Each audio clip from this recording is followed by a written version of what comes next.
পটভূমি, এক সুন্দর গ্রাম, যেখানে ছোট্ট রাহুল ও মিতা তাদের দাদুর সাথে থাকে।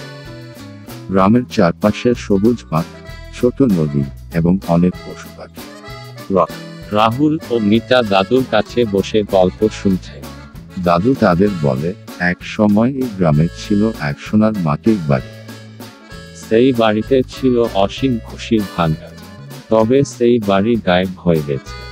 মিতা ও রাহুল সোনার মাটির বাড়ি খুঁজতে বের হয়। পথিমধ্যে তারা নানা পশু পাখির সাথে দেখা করে, যারা তাদের বিভিন্ন শিক্ষা দেয়। শেষমেশ তারা বুঝতে পারে, সোনার মাটির বাড়ি আসলে তাদের নিজেদের ভালো কাজ, আন্তরিকতার মধ্যে লুকানো।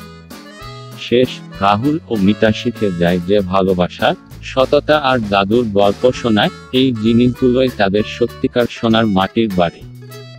বার্তা: গল্পটি শিশুদের ভালো কাজের মূল্য ও সম্পর্কের গুরুত্ব শেখায়।